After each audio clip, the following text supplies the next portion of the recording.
Ok, entonces este es nuestro bloque o nuestra competencia número 2, que como les decía hace ratito, lleva por título Inmunidad Innata. En el videito que les pasé, abordamos el primer punto, que eran las generalidades, ¿no?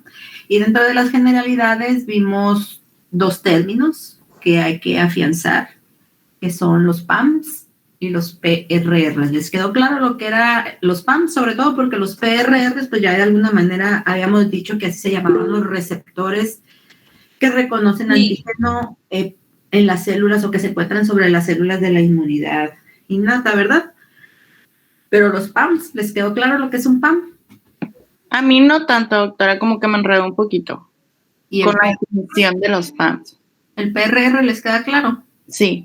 Son los receptores que reconocen a los PAMs, ¿no? Un PAM significa patrón molecular asociado a un patógeno. Como les decía en el video, un patrón es algo que se repite, es decir, es una estructura antigénica, una estructura presente sobre el microorganismo patógeno, por ejemplo, que lo van a contener varios microorganismos diferentes, quizá porque son parientes. Esos microorganismos, vamos a suponer que quizás sean los tres, si estamos hablando de 3 microorganismos que se parecen mucho, vamos a suponer que los 3 son bacterias gram negativas, ¿no? Entonces, alguna característica por ser bacterias gram o por agruparse o clasificarse como bacterias gram negativas deben de tener. Y esa es una estructura que se llama lipopolisacárido o LPS, se abrevia, ¿no? Entonces, ese LPS, que es una estructura antigénica compartida por diferentes microorganismos y que va a ser el blanco del reconocimiento por los PRRs, a eso es a lo que le denominamos un PAMS. O sea, es una parte del antígeno o del microorganismo en este caso, que está repetida en diferentes microorganismos patógenos. Esa sería la definición de PAM. No sé si ahora sí más o menos queda claro. Sí, doctora, gracias. Ok, entonces eso sería un PAM, ¿no? Un patrón molecular. Es una molécula que se repite, patrón molecular, asociada a un patógeno. ¿Ok? Bueno, y lo que vamos a ver en la clase de hoy serían los puntos 2 y 3. En el punto 2 vamos a ver cuál es la primera línea de defensa de nuestro organismo y vamos a empezar a ver a la segunda línea que tiene estos 3 puntos. Ajá. ¿Alguien levantó la mano? Ajá. Yo tengo una consulta sobre los PAMs. En el video mencionaba que, en una parte mencionaba que eran esenciales para la supervivencia de los microorganismos. Sí. Entonces, no sé si me podría explicar esa parte, porque... Que si no la expresan, esa estructura o esa molécula no tienen posibilidades de sobrevivir, porque yo les explicaba en el video. Si un microorganismo patógeno entiende o sabe que una de sus estructuras está siendo reconocida por el sistema inmunológico y que eso lo está llevando a ser eliminado, si yo fuera un patógeno, les digo, de tonto, sigo expresando esa estructura que está haciendo que me reconozcan y que me maten. Ajá. Sin embargo, el sistema inmunológico pues también es bien inteligente y se va a reconocer estructuras que el patógeno no pueda dejar de expresar, porque si deja de expresarlas se va a morir, ¿no? A eso nos referimos cuando decimos que son estructuras vitales para los microorganismos, los PAMs, que no pueden dejar de expresar, aun y cuando, pese a esa estructura que está mostrando, pueda ser reconocido y eliminado. ¿Me expliqué? Sí, doctora, sí. Ajá. Doctora. Ya. Doctora. Ajá. Ya ve que en el video nos explicaba, nos ponía el ejemplo de 3 patógenos diferentes y nos ponía que en común tenían los PAMs. Ajá. Porque pues era algo, es un patrón que se estaba repitiendo. ¿Puede existir un antígeno que nomás tenga eso y no tenga los otros tipos de receptores? No sé si me expliqué. Puede ser que un antígeno tenga... O sea, que ya ve que tienen diferentes receptores y tienen en común los PAMs. Que no tengan nada más que en común los PAMs y que no tengan otro tipo de receptores. Es difícil. Puede ser, puede suceder que haya algo que los distinga de los demás, ¿no? Ajá. Sí, me imagino que a eso te refieres. Sí, eso me así es. Tenga una estructura que solamente él tenga. Sí puede suceder. Y de hecho sucede, y de hecho eso es lo que los BCRs o los TCRs reconocen, ¿no? Mientras que los receptores o PRRs, los receptores de la inmunidad innata, se van a reconocer PAMs, estructuras repetidas. Los BCRs y los TCRs de los linfocitos T y B, lo que reconocen son estructuras que son únicas en los microorganismos patógenos, ¿no? Ok, gracias. De nada. ¿Alguien más? ¿No? No, doctora. Bueno, entonces les decía que veremos a la primera línea y vamos a iniciar con uno de los 3 puntos de los que se compone la segunda línea de defensa, ¿no? Entonces vamos a iniciar. ¿Se acuerdan que yo les había comentado, o no sé si a ustedes también les comenté, que el sistema inmunológico cuando se enfrenta con su enemigo, con el antígeno, manda sus líneas de defensa divididas en 3, ¿no? Que primero va la primera línea que les decía yo que es la semejanza como cuando un ejército se enfrenta con el enemigo, que lo primero que mandan son los soldados rasos, ¿no? Los soldados que van a pie y que se enfrentan cuerpo a cuerpo con el enemigo. Y que si esa línea, esa primera línea es sobrepasada por el enemigo, entonces ese ejército o el sistema inmunológico manda su segunda línea, que son ya soldados que van a caballo, ¿sí? Es la caballería y que lleva un poco de armas más sofisticadas que la primera línea de defensa. Si esas 2 primeras líneas de defensa no son suficientes para detener el embate del enemigo, entonces ya viene la tercera línea, que es mucho más potente, que serían los linfocitos, ¿no? T y B, ya manda el sistema inmunológico como a sus tanques de guerra. Las 2 primeras líneas, de la primera y la segunda línea de defensa, forman parte de la inmunidad innata, ¿no? Los soldados rasos y la caballería forman parte de la inmunidad innata, mientras que los tanques de guerra, que son los linfocitos, pues ya forman parte de la inmunidad adaptativa. Vamos a empezar con esta primera línea de defensa. Los mecanismos innatos externos son los que constituyen la primera línea de defensa. Y esta primera línea de defensa está compuesta por diferentes tipos de barreras. Hay barreras mecánicas, hay barreras epiteliales, hay barreras microbiológicas y hay barreras químicas.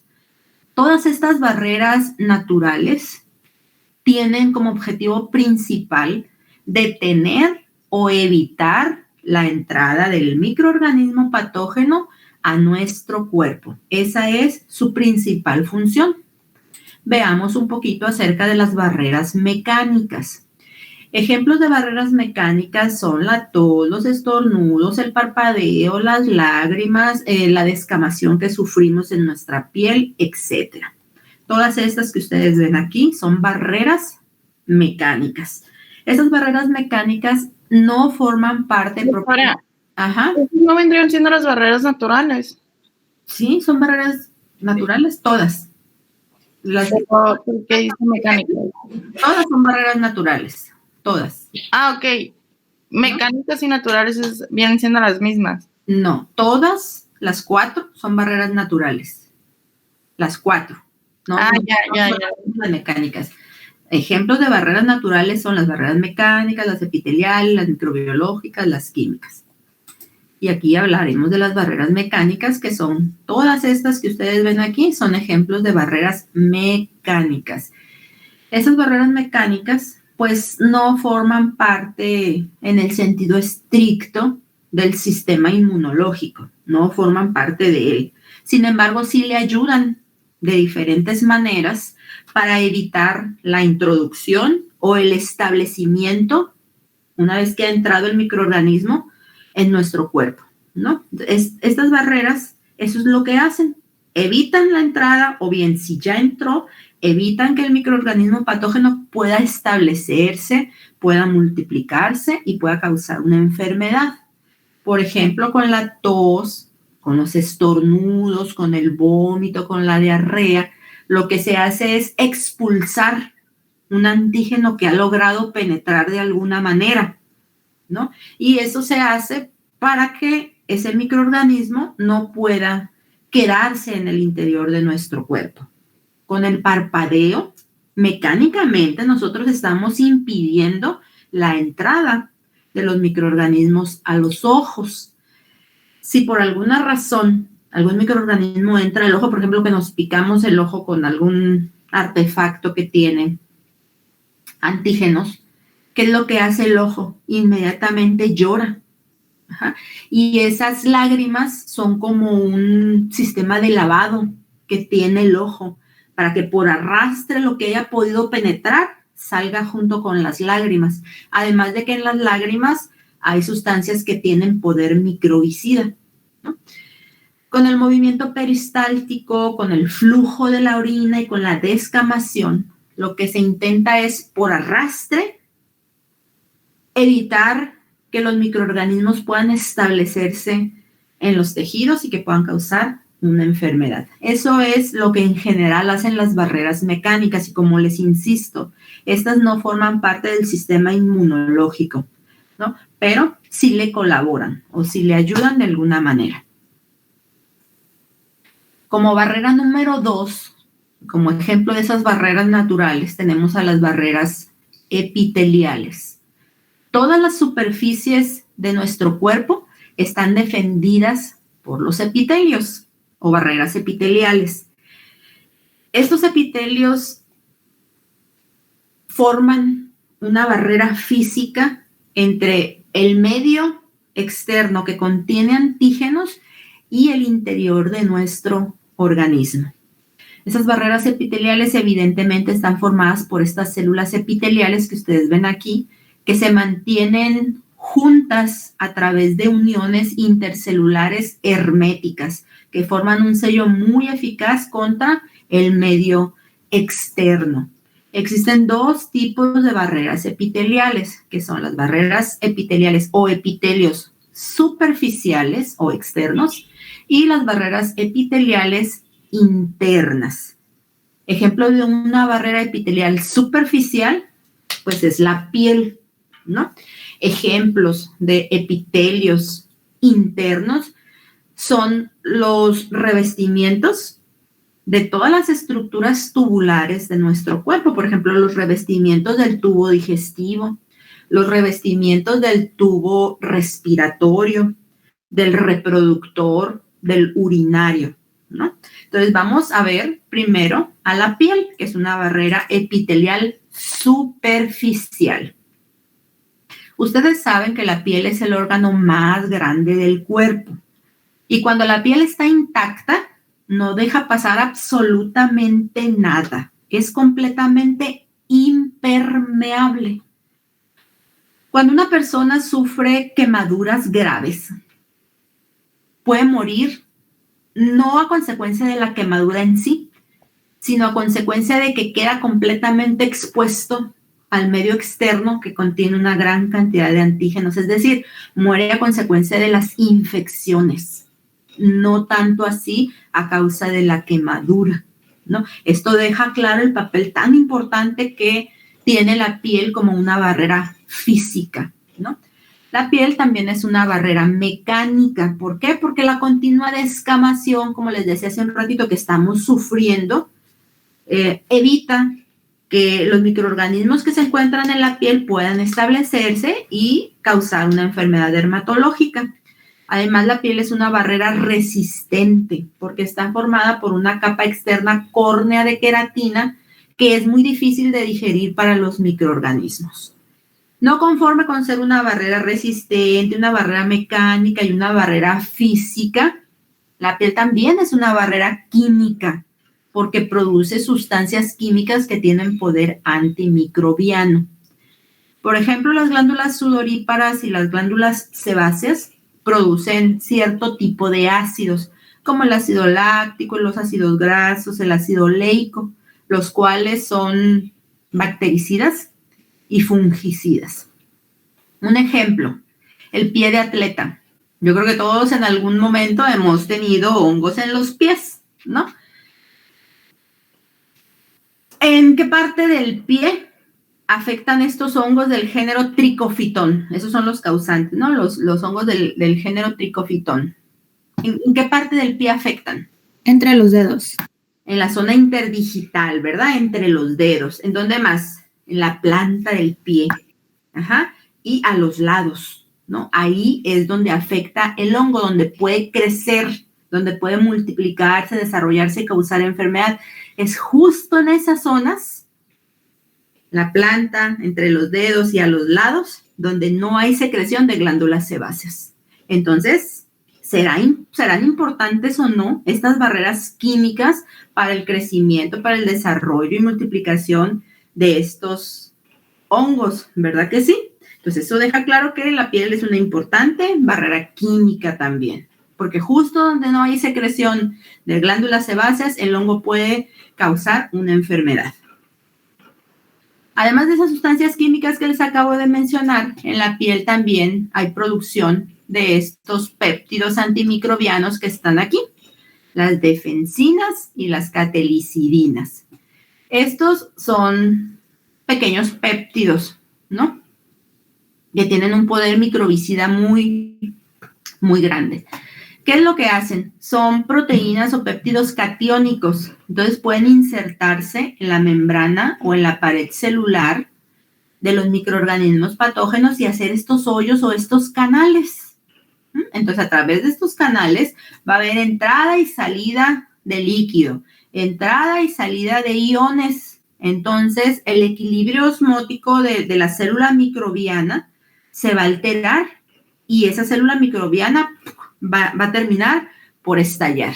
Entonces, hay eliminación del microorganismo patógeno gracias a estas defensinas y catelicidinas que le hicieron poros a la membrana o a la pared celular de los microorganismos patógenos y estos terminan por estallar o por explotar, ¿no? Además, intercalados entre las células epiteliales se encuentran unos linfocitos especiales que se llaman linfocitos intraepiteliales, ¿no? Porque están ahí con las células epiteliales y estos linfocitos lo que hacen es eliminar a las células infectadas con los microorganismos patógenos o directamente eliminar a los microorganismos patógenos, ¿no? Entonces, todos estos mecanismos tiene la piel para defendernos como una eficiente barrera epitelial superficial. Ahora vamos con los epitelios o las barreras epiteliales, pero ahora las internas, ¿no? Que dijimos que eran los revestimientos de estructuras tubulares. Por ejemplo, el aparato respiratorio tiene un revestimiento de células epiteliales. Lo mismo sucede para el tubo digestivo, para el reproductor y el urinario. Okay. Esos epitelios, como ustedes pueden ver aquí, son un poquito diferentes a los epitelios externos o superficiales, como la piel, porque chequen ustedes que las células epiteliales están ciliadas, ¿no? Esta es una diferencia. Hay cilios. Y otra diferencia es que estos epitelios son productores de moco, forman la mucosa. ¿Por qué hay producción de moco? Bueno, porque intercaladas entre las células epiteliales ciliadas estas, hay unas células que son las que producen el moco que se llaman células caliciformes, ¿no? Estas células caliciformes están en una proporción de 9:1. O sea, por cada 9 células epiteliales va a haber una célula caliciforme productora del moco.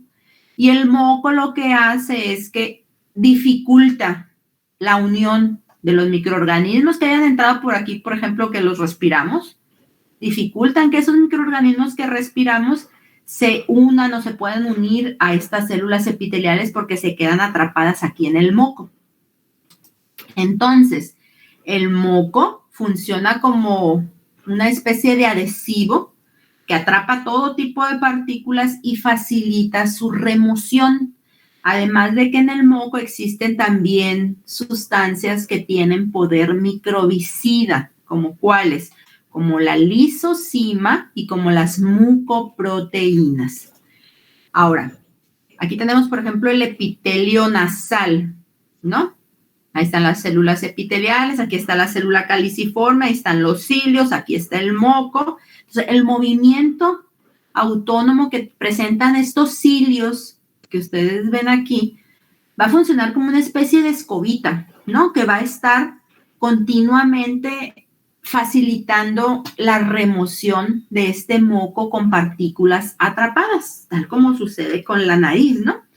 O bien puede ser que esos movimientos de los cilios permitan la acumulación de ese moco con partículas atrapadas en la glotis y que cuando nosotros deglutamos, todo eso se vaya al estómago y sea digerido por los jugos gástricos, ¿no? ¿Vamos bien? ¿O tienen alguna pregunta? Todo bien, doctora. Bien. Doctora, ¿puede repetir? Es que se trabó un poquito. ¿Puede repetir un poquito lo de los cilios, por favor? Que estos cilios, al estarse moviendo, facilitan la expulsión del moco que tiene partículas ahí que han atrapado, ¿no? O que bien, esos cilios pueden hacer que ese moco se coloque en la glotis y que cuando nosotros, por ejemplo, tragamos saliva, todo eso pase al estómago y que sea digerido, pues, por la acidez, no por los jugos gástricos, ¿no? Esa sería la función como que de los cilios que están presentes aquí en las células de los epitelios internos. ¿Sí? Gracias, doctora, sí. Ajá.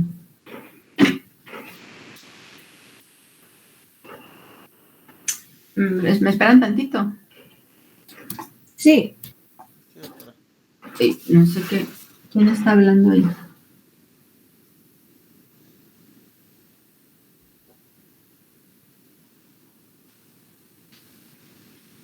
Pues no sé, pero...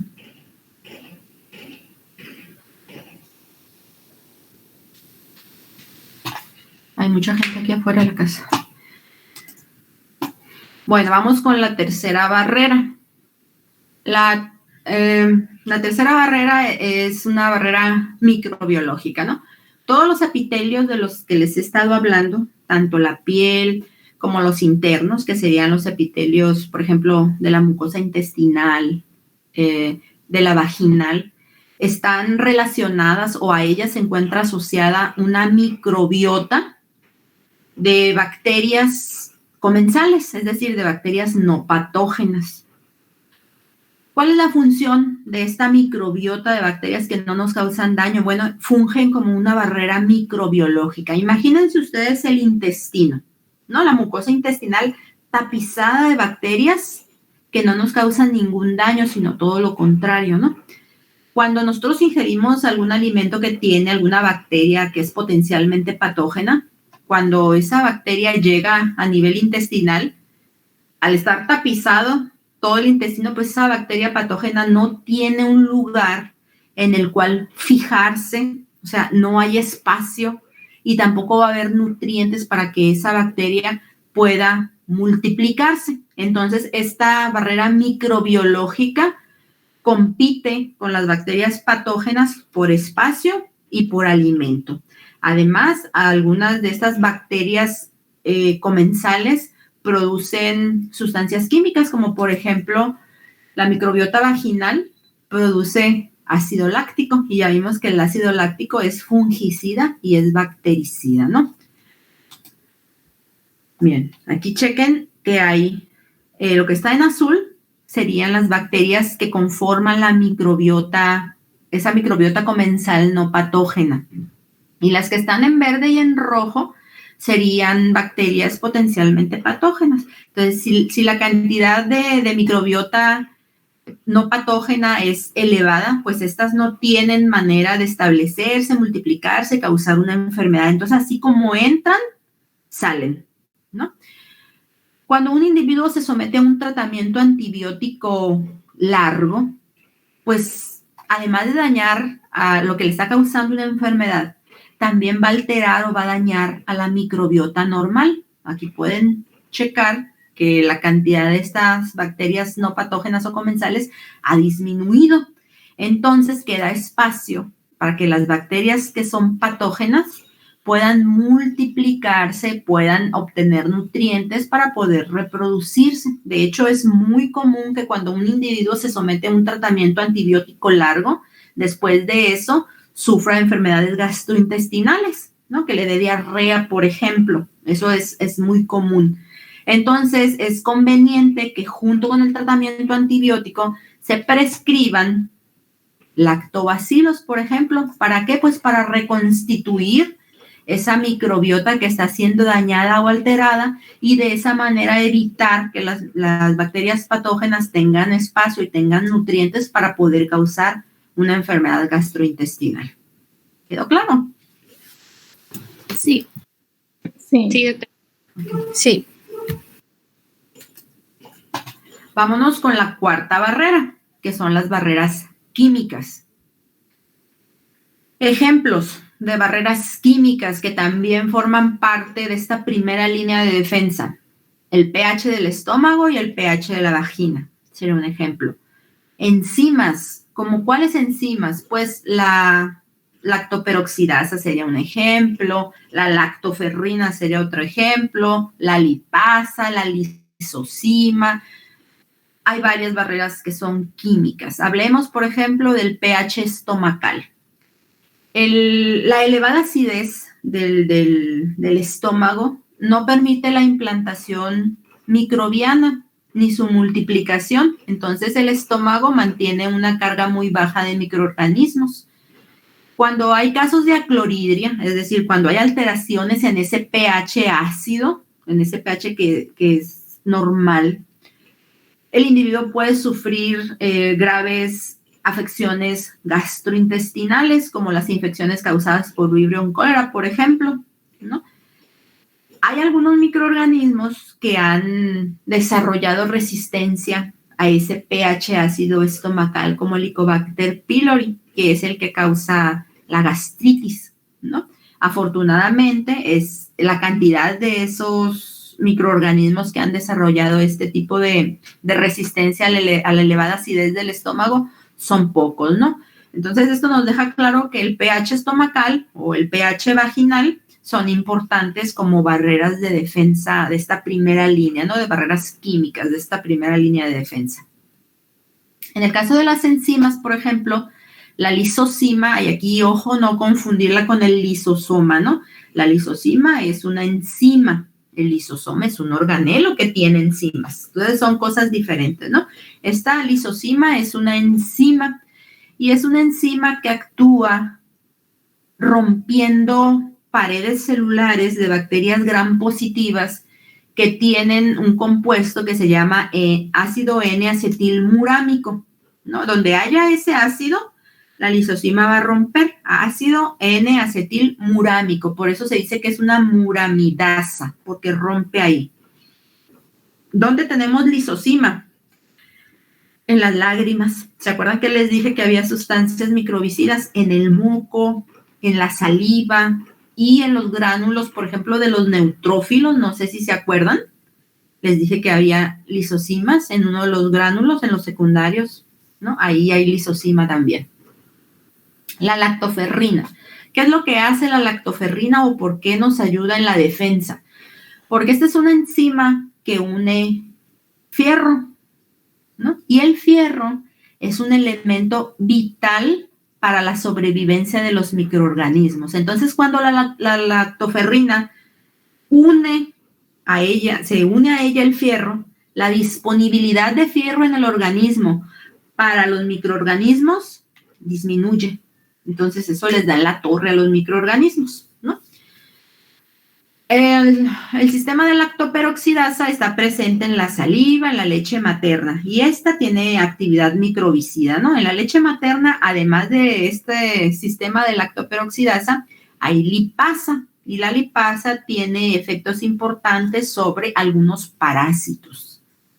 En el caso de estos glucopéptidos salivales, que no son una enzima, sino que son glucopéptidos y que se encuentran en la saliva, estos lo que van a hacer es inhibir la adherencia de los microorganismos a las células epiteliales de la boca, ¿no? Entonces, estos son ejemplos de barreras químicas que, les insisto, son importantes como primera línea de defensa del organismo. ¿Qué sucede cuando estas 4 barreras de las que les acabo de hablar son insuficientes para detener la entrada de los microorganismos? Quizá por alguna cosa inherente al hospedero como esto, ¿no? Entonces, ahí ya no hay nada que hacer, ahí ya entró el microorganismo. Ya una de las barreras tan importantes como la piel fue dañada y hubo introducción de microorganismos. Bueno, pues ante la inminente entrada de los microorganismos patógenos, tendrá que entrar en acción la segunda línea de defensa, ¿no? Entonces, ante el inminente ingreso de microorganismos patógenos, se van a disparar los mecanismos innatos, pero ahora los internos. Todos los anteriores eran mecanismos innatos externos. Ahorita, cuando el antígeno ya logra entrar al cuerpo, se desencadenan los mecanismos innatos internos. Vamos a ver quién forma a estos mecanismos innatos internos. ¿Preguntas hasta aquí? No. Está bien. Ok. Entonces veamos a estos mecanismos innatos internos que constituyen la segunda línea de defensa. ¿Quiénes participan? Bueno, pues participan, por ejemplo, células. ¿Cuáles células? Por ejemplo, fagocitos. ¿Qué hace un fagocito? Pues fagocita, ¿verdad? Entonces, hay un mecanismo de la fagocitosis. ¿Qué sucede después de que una célula lleva a cabo la fagocitosis? Esa célula va a producir citocinas. Esas citocinas van a promover un segundo mecanismo, que es el mecanismo de la inflamación. ¿En qué consiste la inflamación? En la llegada de una gran cantidad de células al sitio de la infección y la llegada de una gran cantidad de líquido también hacia el sitio de la infección. En ese líquido pueden ir anticuerpos, pueden ir proteínas de complemento. Entonces, cuando las proteínas de complemento llegan al sitio de la infección, complemento se va a activar y como resultado de la activación de complemento puede amplificarse la reacción inflamatoria. Eso es un mecanismo como de retroalimentación positiva, ¿no?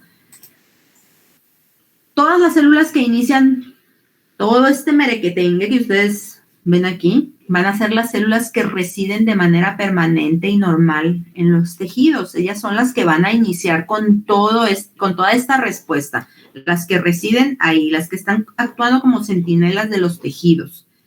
Pero luego, cuando ya suceda la inflamación, van a actuar también células que llegan hasta el tejido y que vienen desde la circulación, ¿no? Entonces, esto es lo que opera o lo que actúa durante la segunda línea de defensa. De manera general, vamos a ver esto, ¿no? Pero de manera general, vamos a observar esto que está aquí. Dijimos que las primeras que actúan en contra de este antígeno que penetró van a ser las células que residen de manera normal y permanente aquí en los tejidos. ¿Cuáles son esas células? Pues las células dendríticas son un ejemplo. Los macrófagos son otro ejemplo de células que viven aquí.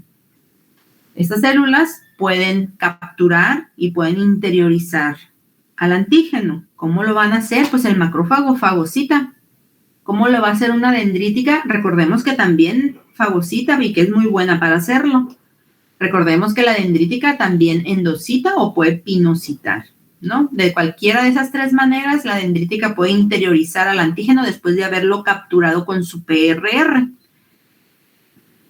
Además de estas 2 células, como células residentes normales de los tejidos, se encuentran los mastocitos o células cebadas, que ustedes ya saben. Son células que tienen una gran cantidad de gránulos y que cuando esta célula se activa, libera esos gránulos que contienen mediadores químicos. Estas células cebadas o mastocitos generalmente se encuentran rodeando o muy cercanos a los vasos sanguíneos, incluso a los nervios, ¿no? Ahí se encuentran, ahí les gusta estar. Cuando el tejido, que está aquí, es dañado, en este caso por la espina esta que está aquí, se van a liberar sustancias químicas, ¿no? Y esas sustancias químicas lo que van a hacer es que estas células, que son las células cebadas, van a exocitar sus gránulos. Hagan de cuenta que las células cebadas andan buscando cualquier pretexto para liberar sus gránulos o para exocitar sus gránulos. Entonces, el daño al tejido que hubo aquí y la producción de ciertas sustancias químicas van a hacer que las células cebadas o mastocitos exociten sus gránulos. Exocitan sus gránulos, los mediadores químicos ya preformados que esas células tienen, como por ejemplo la histamina, va a quedar libre.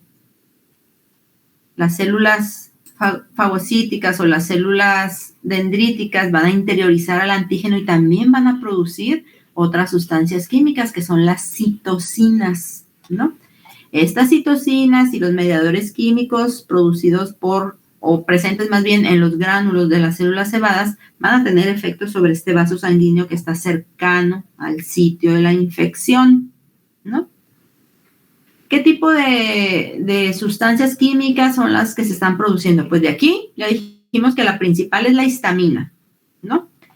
¿Qué citocinas producen las células dendríticas y los fagocitos después de interiorizar al antígeno? Bueno, producen citocinas proinflamatorias como la interleucina 1, la interleucina 6, el TNF-alfa y algunas quimiosinas como la interleucina 8.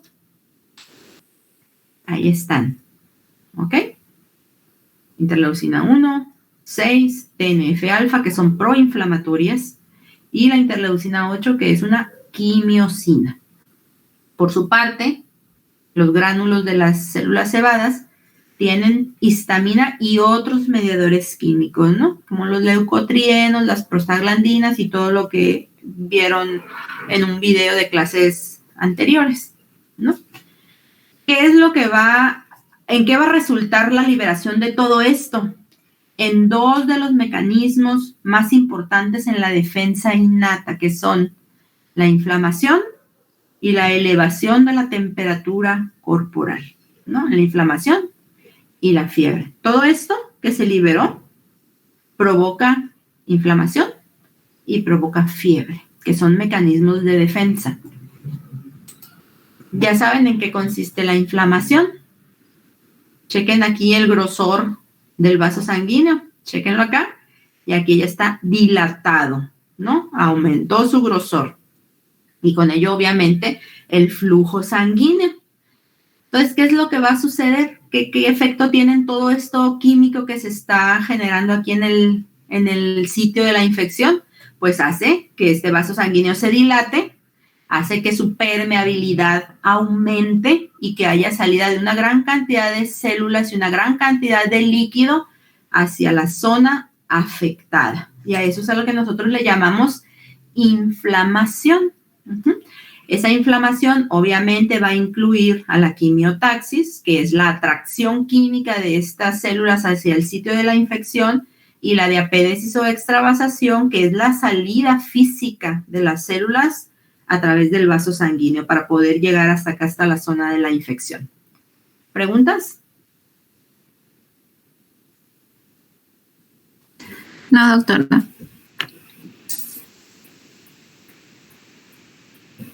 Entonces, ahora sí, lo que vamos a hacer es que esto que les puse aquí es lo que vamos a empezar a ver. Les dije que en esta segunda línea había 3 puntitos, ¿verdad? Y que íbamos a ver nada más el día de hoy, que son a las células. Vamos a ver cuáles son las células residentes. Vamos a recordar, porque ya lo hemos visto. Vamos a recordar cuáles son las células residentes de los tejidos y cuáles son las células más importantes que van a llegar al sitio afectado y que provienen o proceden de los vasos sanguíneos cercanos a la zona de la infección, ¿no? Ya la próxima clase veremos los mecanismos que son estos y luego esto otro, ¿no? Este otro punto. Pero por lo pronto, vamos a ver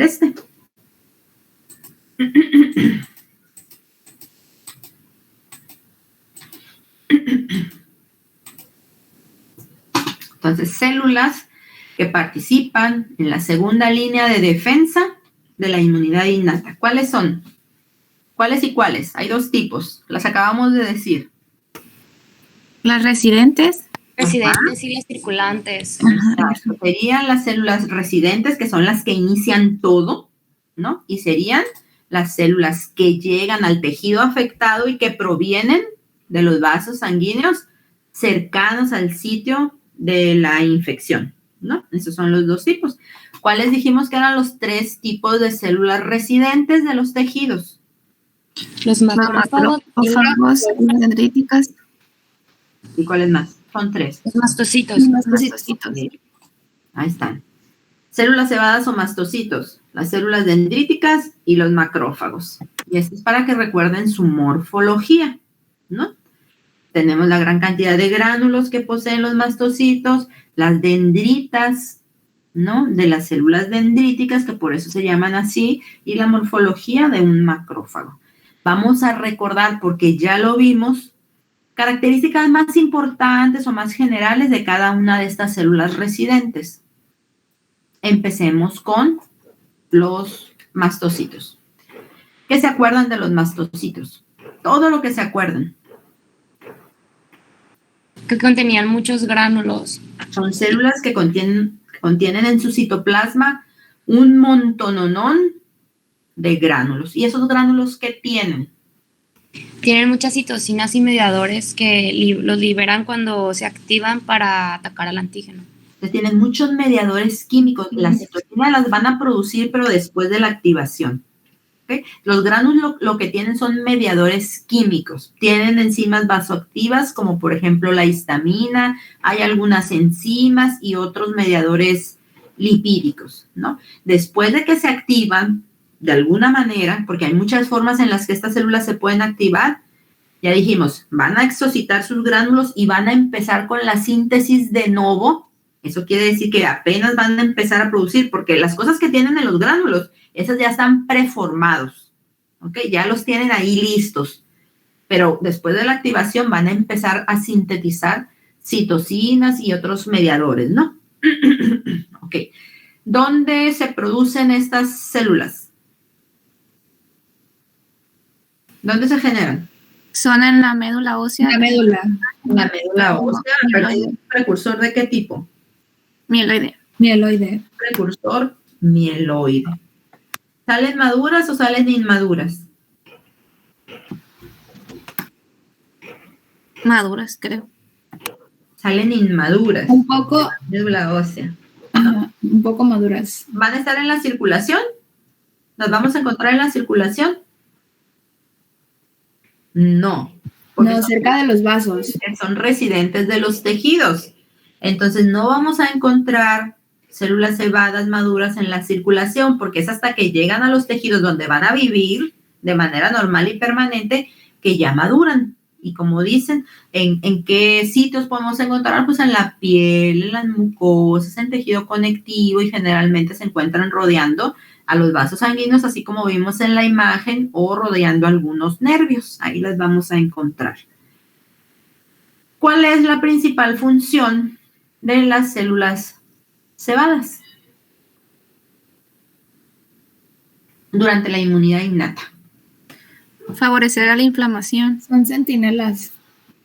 Favorecen la inflamación. Esa es la respuesta correcta. Su principal función durante la inmunidad innata, como lo vimos en las figuras anteriores, es contribuir a que haya un fenómeno o una reacción inflamatoria, debido a que se activan, exocitan sus gránulos y tienen acción sobre los vasos sanguíneos en los que están por ahí cerca.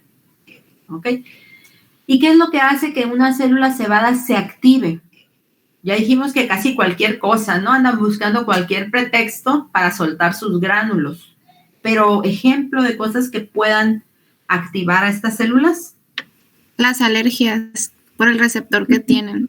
Ajá, pero recordemos que estamos en inmunidad innata, ¿no? Y las alergias es más bien Es un proceso mediado por anticuerpos de la clase IgE, entonces ahí ya estaríamos hablando de inmunidad adaptativa, más bien, ¿no? Otra cosa que puede activar a las células cebadas para que se... Traumatismo. El estrés. Ajá, el frío, la luz ultravioleta, el estrés, ¿qué más? Los productos microbianos, obviamente, algunas citocinas y también algunos fragmentos activos de complemento. Miren, chequemos la imagen que está aquí. Aquí tenemos una célula cebada con sus múltiples gránulos y para soltarlos se tiene que activar. Paso número 1. Lo que ya dijimos, ¿no? ¿Qué lo puede activar? Factores físicos como el frío, el estrés, la luz ultravioleta. Sustancias químicas que se generan en los sitios de infección. Ajá. Productos microbianos y algunos fragmentos de complemento. Ok, pues ya se activó y ya soltó sus gránulos, ¿no? Entre ellos van algunos mediadores químicos como la histamina, que tienen efecto sobre este vaso sanguíneo y promueven, como paso 3, la inflamación. ¿Qué va a suceder en la inflamación? ¿Qué dijimos? Aumento Dilata- de permeabilidad. Se dilata el vaso. Se dilata el vaso y hay un aumento en la permeabilidad de este vaso. Es decir, hay salida de mucho líquido y de muchas células hacia el sitio de la infección. ¿Qué va en ese líquido? Dijimos. Células y moléculas. En el líquido van moléculas como ¿cuáles? ¿Qué moléculas irán? Anticuerpos, si ya hubo una respuesta adaptativa, pero ¿qué más? Y el complemento. Complemento, proteínas del complemento. Y el complemento, cuando vea el antígeno, ¿qué va a hacer? Se va a activar, ¿verdad? Y va a generar estos fragmentos que están aquí, ¿no? Resulta que esta célula cebada tiene receptores en su superficie a los cuales se pueden unir estos fragmentos de complemento y entonces van a hacer que estas células cebadas u otras que andan por aquí se activen y se degranulen, ¿no? Entonces es amplificar la respuesta porque ya había empezado todo acá, ¿verdad? Entonces sale complemento y se causa todo esto, o se produce esto y vuelven al montón de células cebadas que hay ahí a estimularlas para que suelten todos sus gránulos y se amplifique el proceso de inflamación, ¿no? Entonces, este es el principal papel que tienen las células cebadas o mastocitos en la inmunidad innata, la promoción de la inflamación. ¿Estamos de acuerdo? Sí, doctora. Ok. Otra célula residente de los tejidos, los macrófagos, los ya famosos macrófagos. ¿De dónde van a derivar estos macrófagos tisulares? ¿De quién derivan? Vienen de los monocitos. Los residentes. Bueno, del monocito luego se hace monoblasto y luego ya pasa a... Pero los residentes. Los macrófagos residentes de los tejidos.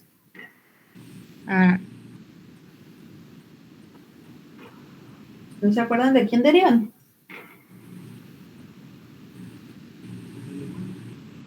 No, ya no me acuerdo, doctora. ¿Y los demás? ¿Es también de la médula? Sí, seguros. Doctora, ¿puede repetir la pregunta? Es que se cortó el audio un poquito. ¿De dónde derivan o de quién derivan los macrófagos residentes de los tejidos? Me dicen que de los monocitos que acuden al tejido y se transforman en macrófagos, que derivan de la médula ósea. ¿Es eso cierto? ¿O de dónde derivan? Doctora. De monocito y de monocito macrófago, ¿no? Los macrófagos De la médula ósea. Del sacaristelino. los residentes tisulares. Ustedes me están hablando de los monocitos que llegan atraídos porque el sitio está infectado. Pero quedamos que los tejidos sanos, los tejidos normalitos, tienen macrófagos.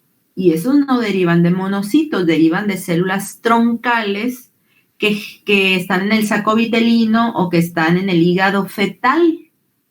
O sea que los generamos cuando somos fetos, ¿no? se generan durante la vida fetal y son de larga vida. ¿Ya se acordaron? Sí, doctora, ya me acordé. Entonces no derivan de monocitos ni de la médula ósea, ¿no?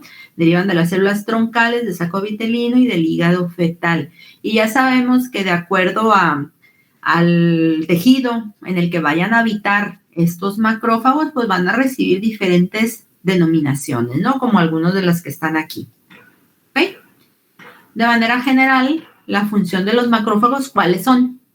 Numérenme las funciones de los macrófagos. Fagocitosis. Esa es la principal. Ajá, y después de que fagocitan, ¿qué hacen? Produce citocinas. Presentar al antígeno. Ajá, pero estamos hablando de inmunidad innata, acuérdense. Ya la presentación de antígeno a los linfocitos T, ya estaríamos hablando de inmunidad adaptativa, ¿verdad? Esa es una función, es cierto, pero estamos en inmunidad innata, ¿ok? Entonces, la fagocitosis, la promoción de la inflamación. ¿Y qué más? Producir Reparación de sustancias tejidos. microvicidas. Reparación de tejidos es otra. ¿Qué más? Produce sustancias microvicidas, ¿Cómo cuáles? como el nitrógeno, reacción de Ajá. nitrógeno y de oxígeno. Y antes de eso, ¿cómo más mata? Promueve la proliferación de las NK. Ajá, sí. Pero les pregunto, antes de producir, por ejemplo, intermedios reactivos de oxígeno y de nitrógeno, ¿de Por qué la más? interiorización Del antígeno. Produce citocinas proinflamatorias. Acuérdense, hay dos formas en las que los macrófagos pueden directamente eliminar al antígeno. Ya dijeron una. la fagocitosis y luego la producción de microvicidas. Ok, pero dentro de la fagocitosis hay degradación directa del antígeno por las catepsinas. ¿Se acuerdan? Producción de enzimas dentro del vaso, del macrófago en el lisosoma. Ajá. El fagolisosoma. Entonces, esa es una forma y es la primera forma que tienen los macrófagos para eliminar a los antígenos. Ya la segunda es la Con los receptores. producción de los intermedios reactivos de oxígeno y de nitrógeno, ¿no? Y la forma indirecta que tienen es promoviendo la inflamación, ¿no? Esta nunca se les olvide. Hay dos maneras, ¿no? Y esta es una forma indirecta. Estas son formas directas. Dos. Y esta es una tercera forma que tienen, pero es una forma indirecta, porque no va a estar el macrófago directamente eliminando al antígeno, sino que va a promover la inflamación. Doctora, entonces, si decimos que es fagocitosis, está incorrecto. Tenemos que decir que es por la producción de esas enzimas. El mecanismo o el proceso es la fagocitosis, pero la forma directa de eliminación es la degradación por las catepsinas o la generación de intermediarios reactivos de oxígeno o de nitrógeno. La fagocitosis es el que lance los eutrópodos, lo introduzca, es todo el proceso, pero ese todo proceso también implica, por ejemplo, la presentación de antígeno, ¿no?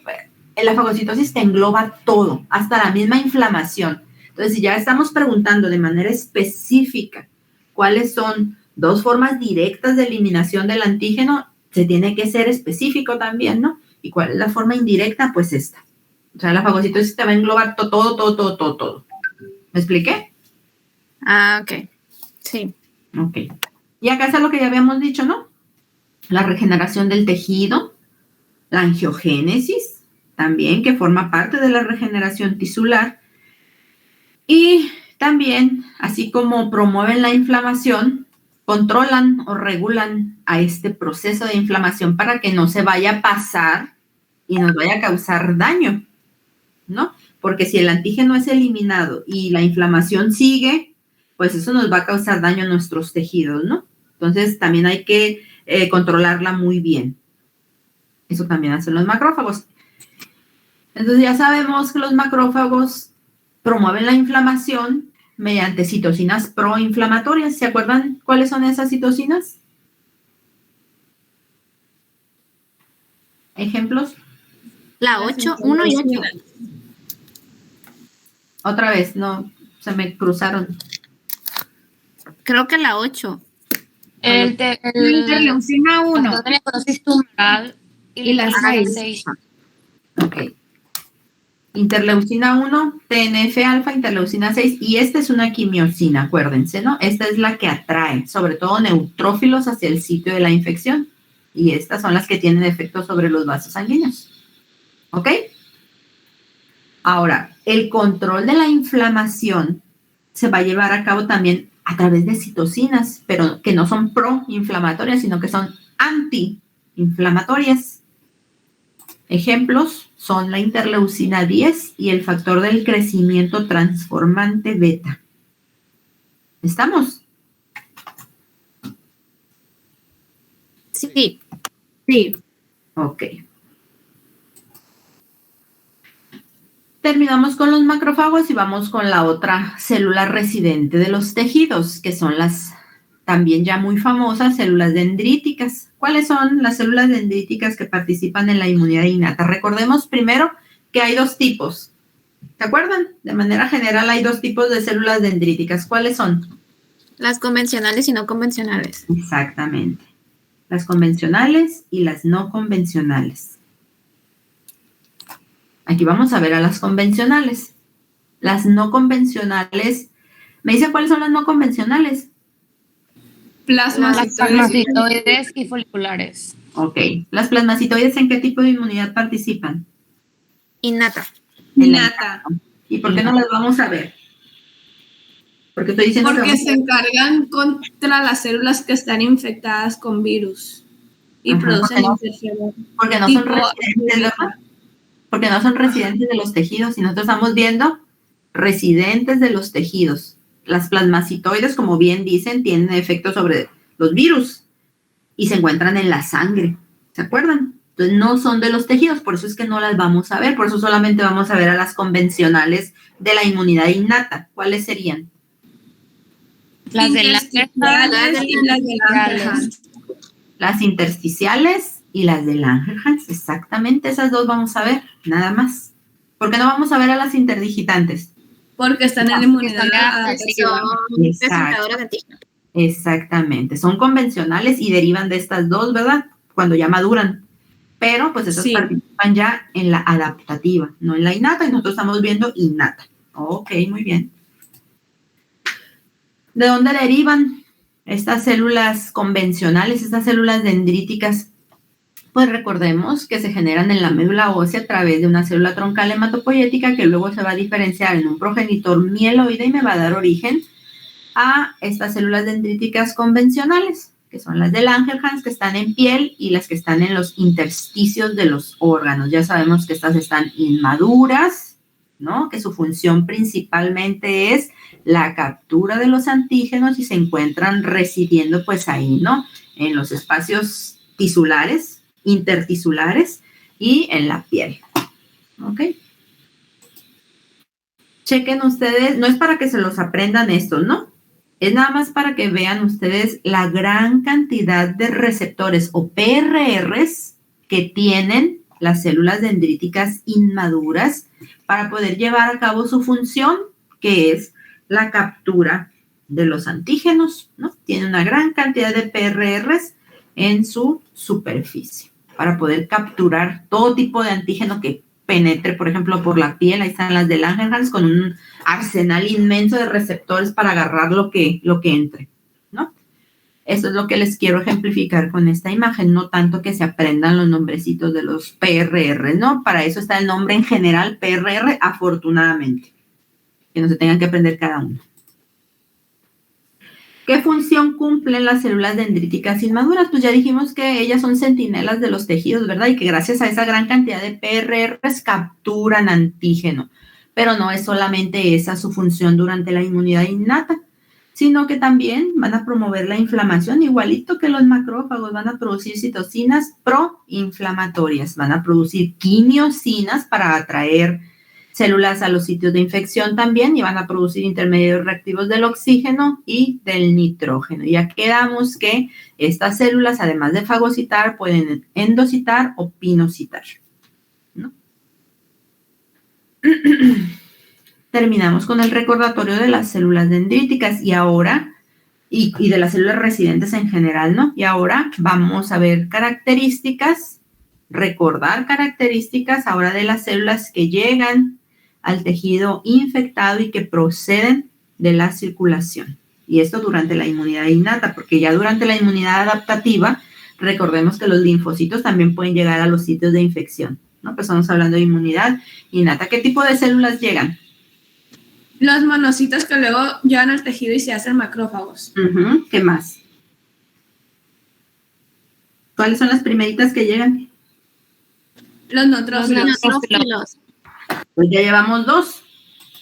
Neutrófilos, monocitos, que cuando llegan se transforman en macrófagos. ¿Y quién más pudiera llegar?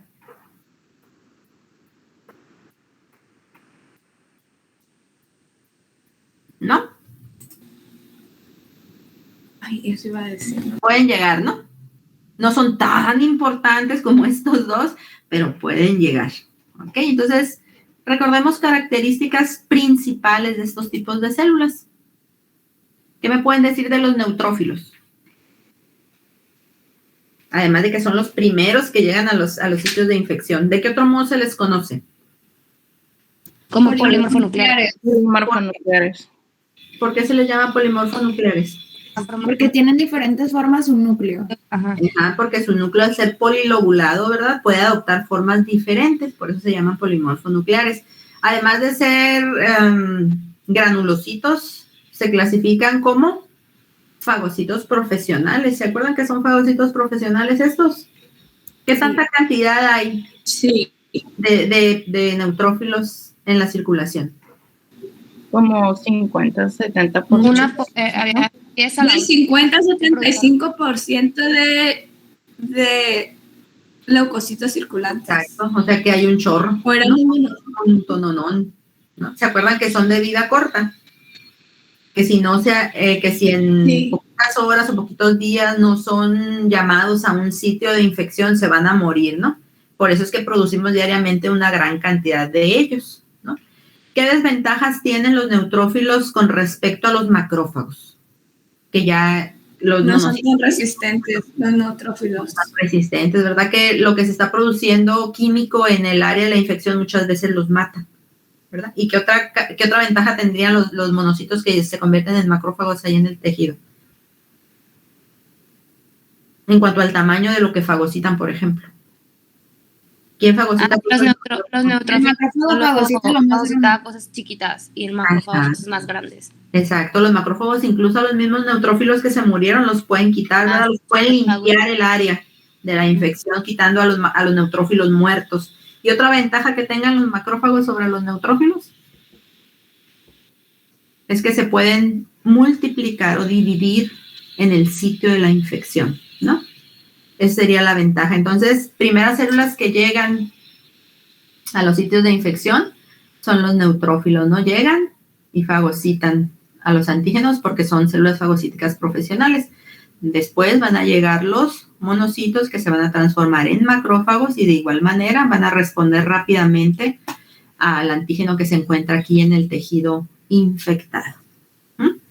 Los polimorfonucleares, dice aquí, son los más importantes en las fases iniciales de la respuesta inmunológica innata, obviamente, mientras que los macrófagos van a dominar en las fases tardías de una respuesta inflamatoria. ¿Ok? Y de estos, ¿qué podemos decir? Más poquito, pero también son que los basófilos se tenían en un medio básico, alcalino, y los eosinófilos en uno ácido. Entonces también son granulocitos, ¿verdad? Porque tienen gránulos en su citoplasma, al igual que los neutrófilos. Los tres se clasifican como granulocitos y se clasifican en diferentes de acuerdo al tipo de tinción que adquieren sus gránulos, ¿no? Los eosinófilos, sus gránulos se tiñen con eosina, por eso está en un color rojito su citoplasma. Así tiñe la eosina, rojo. Y si pueden observar, el núcleo de un eosinófilo es un núcleo bilobulado. Tiene 2 lóbulos y a veces parece que trae como lentes el eosinófilo. Y lo más característico es que se tiñen sus gránulos de un color rojizo, ¿no? En el caso de los basófilos, estos parecen como un mazocote de gránulos. Sus gránulos son más toscos y se tiñen fuertemente con colorantes básicos, de ahí su nombre de basófilos, ¿no? ¿Qué función tienen? ¿En qué porcentaje se encuentran estas células?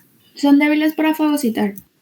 Era el 1%. Creo que del 1 al 3%, uno de esos dos. Los eosinófilos más o menos un 3%, o sea, son cantidades no tan importantes, y los basófilos peor, ¿no? Menos del 1% de los leucocitos van a ser basófilos. ¿Podemos encontrar en los tejidos como residentes normales a estas células? Pues a los eosinófilos sí, ¿no? Ahí pueden estar, por ejemplo, en el tracto respiratorio, en el digestivo, y su número puede incrementar cuando hay una infección porque se reclutan desde la circulación también. Aparte de que no son células muy buenas para fagocitar, ¿contra quién actúan? ¿Contra qué tipo de antígenos? ¿Contra qué tipo de microorganismos? Contra parásitos, ¿no? Principalmente. Ajá. Mentiras. ¿Quién eran los que eran contra los Milton? El Milton. Ajá, es verdad. Los mastocitos y estos también. Tienen funciones muy parecidas, ¿no? Los basófilos, sobre todo con las células cebadas, porque tienen los mismos gránulos, tienen los mismos receptores, solamente que los basófilos no son tan importantes porque pues son bien poquillos, ¿no? Pues menos del 1%, entonces así como que, wow, ¿qué función tan acá tienen? Pues no, por su cantidad. ¿Ok? Y pues eso sería la primera línea de defensa y la primera parte de la segunda línea de defensa. ¿Ok? ¿Preguntas? No, doctora. No empiezo el otro punto porque lo dejaría pues ni a la mitad de la mitad, ¿no? Entonces, el próximo punto lo vamos a ver el siguiente viernes, si Dios quiere, ¿no? Vamos a ver los mecanismos, vamos a ver a la fagocitosis, vamos a ver a la inflamación un poquito más a fondo de lo que ya hemos visto, denle una leída para que traigan fresco las cosas y ya nada más adicionen a su disco duro lo nuevo, ¿no?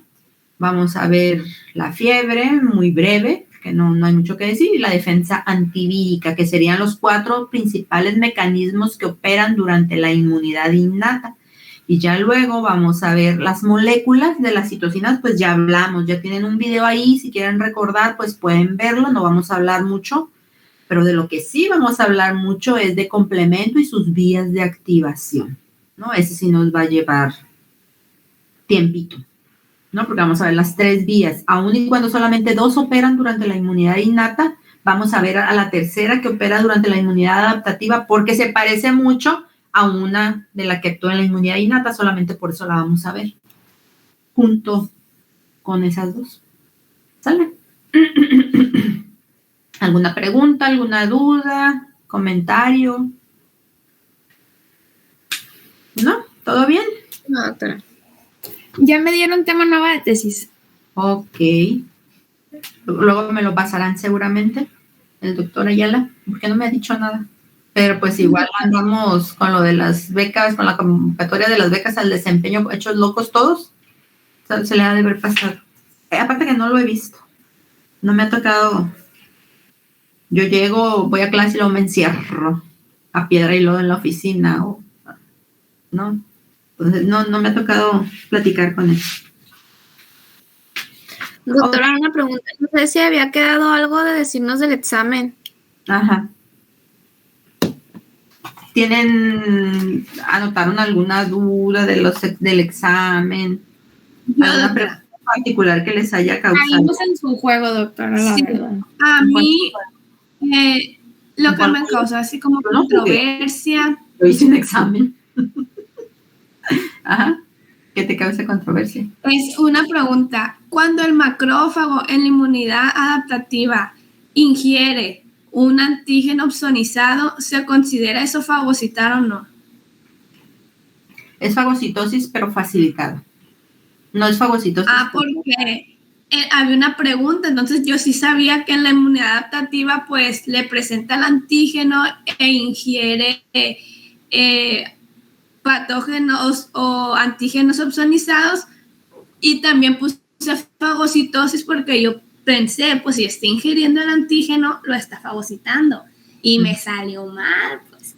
Entonces no sé, o sea, eso me dio para pensar si lo está ingiriendo, pues lo está fagocitando también. No es un proceso de fagocitosis como tal, es fagocitosis facilitada o bien opsonización y fagocitosis.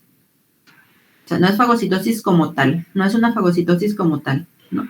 Puede ser opsonización y fagocitosis, si vienen juntas está bien, o fagocitosis facilitada. O sea, tienes que hacer la diferencia entre lo que es una fagocitosis y una fagocitosis cuando está ingiriendo a un antígeno opsonizado, ¿no? Se tiene que hacer la diferencia forzosamente, porque no es un proceso de fagocitosis normal, sino que es facilitado.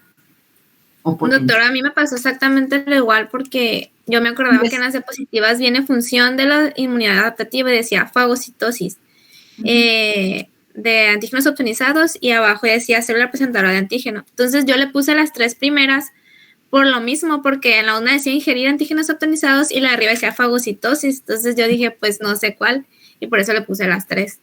Nada más que acuérdense que en las diapositivas, o sea, si les puede bien servir como una guía, porque es eso, solamente una guía, hay cosas que no van a venir así, o sea, claramente especificadas, ¿no? Entonces sí, las diapositivas les pueden servir como una guía. Y cometieron muchos errores, y errores que tú dices, o sea, por ejemplo, me llamó mucho la atención lo de los macrófagos tisulares. Una de falso y verdadero que les puse. Con las células de Coffer.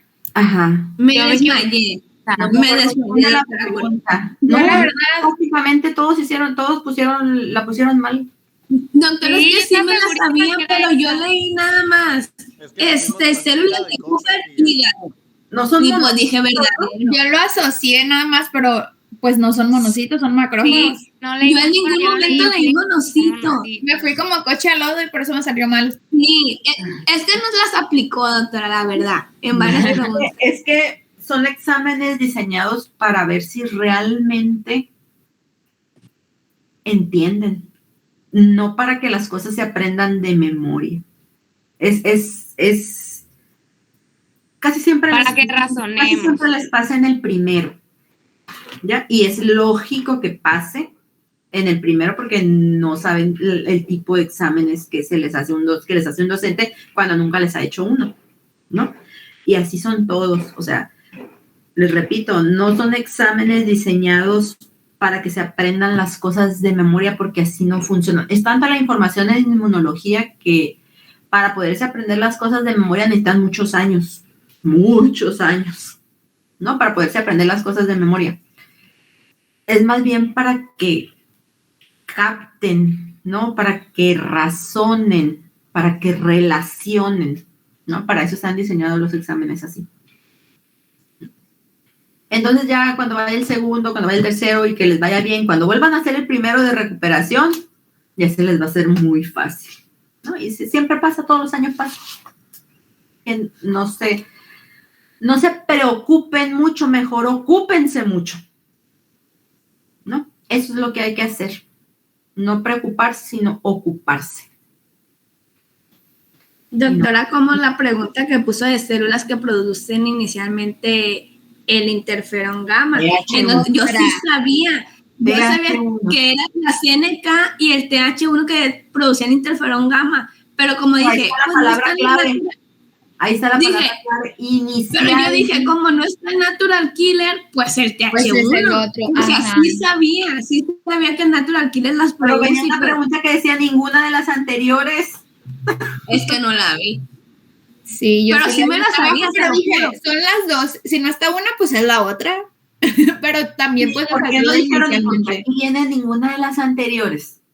Y en las otras casi no viene esa respuesta. Pues para confundirnos. ¿Ustedes por qué no lo pensaron así? A ver, ¿y aquí por qué viene ninguna de las anteriores? Si es la NK y no viene, pues es esta, ¿no? O sea, siempre en las oraciones van a tener palabritas claves, y ahí la clave era inicialmente. Por eso hay que leer bien la pregunta, ¿no? Y analizar las respuestas. Si viene ninguna de las anteriores y yo sé que es la NK y no está, pues es la ninguna. Según yo, esa iba a estar fácil porque le puse ninguna y a casi ninguna de las preguntas le tenían esa respuesta. Ah, no, es que no me redondeo la calificación. Al final. En parciales no, hasta el final. Ahí sí, ¿no? Igual si sacaron, por ejemplo, 6 y en los otros sacan 10 y 10, pues ahí ya no presentan el primero, ¿no? Y si yo saqué 79, me quedé en 79. Sí, si te sacas 10 y 10 en los otros, pues aunque sea 79, aunque sea 80, tu promedio final va a ser el mismo. Porque tú no es casi nada, pues. Ya si al final tienen 8.5 de promedio, pues obviamente ahí sí le sube a 9, ¿no? Ahí sí, pero ya al final sí hay redondeo. Ahorita no. ¿Ok? ¿Qué otra pregunta les causó mucho ruido? ¿No se acuerdan? Yo no me acuerdo porque ese día sí a lo mejor ese 79 ya subió, Katia, porque no sé. No, espérate, no te me emociones porque no sé, pues, pero a casi a todos les subió porque les revisé manual, pues. Les revisé manual y algunos si eran 2 respuestas correctas o 3 respuestas correctas y solamente me ponían una y no una mal, porque si me ponen una mal está mal, ¿no? Pero si me ponían una en lugar de 2 o una en lugar de las 3 correctas, pues ahí les subía, ¿no? Si valía 6 aciertos la pregunta y tenían uno bueno, eran 2. Les subía 2 puntitos, ¿no? Si habían puesto 2 de las 3, les ponía 4. Que fue a la mayoría, les subía 4 puntitos. Pero no me acuerdo a quién, la verdad. No sé, Katia. Porque sí hubo como 2 a los que se quedaron igual. Extrañamente se quedaron igualito. No me acuerdo quién. Porque eso lo dice el mismo día. También había una no recuerdo bien exactamente la pregunta, pero era del linfocito B relacionado con la inmunidad tumoral. También me salió. Sí. Y esa también. El linfocito. Sí me la supe. Las células plasmáticas. La célula efectora, ¿se acuerdan? No, la célula efectora decía, o algo así, ¿de quién es el efector final?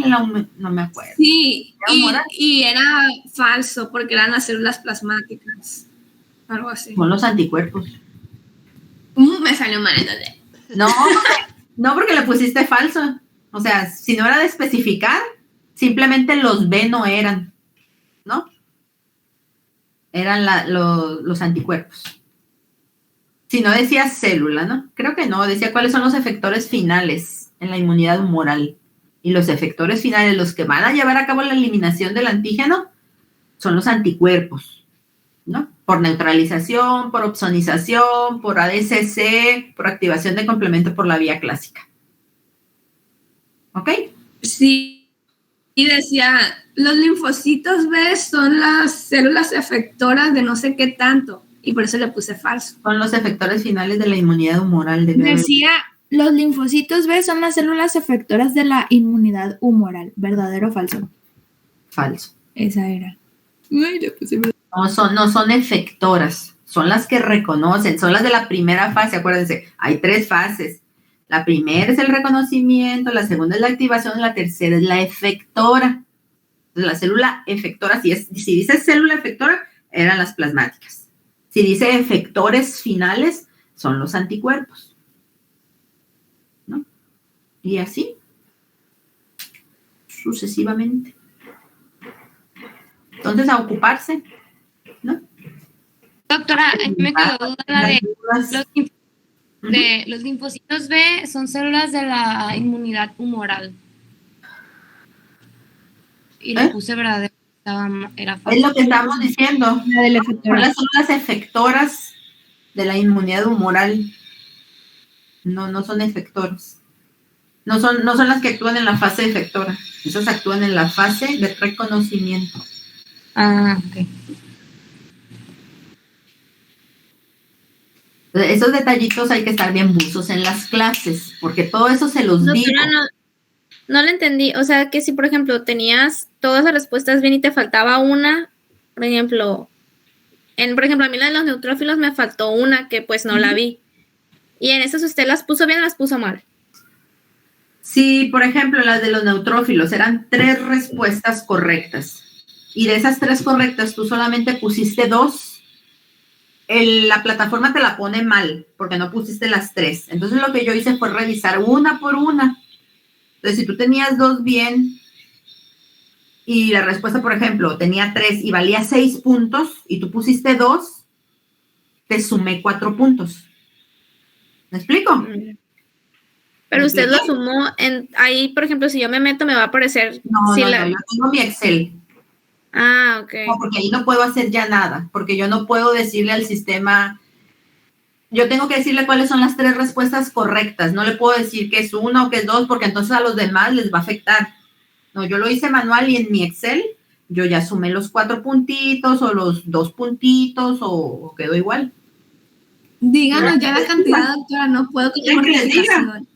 Sí, díganos. Sí. No, déjalo. Díganos.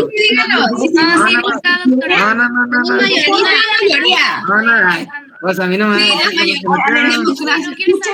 Escuchen. Les voy a decir a los que quieran nada más, no se preocupen. Sí. O sea, no. Háblenle por WhatsApp. ¿Pero por qué? Yo sí quiero, doctora. Sí, yo también quiero. Sí, yo también quiero. Yo también. Yo también.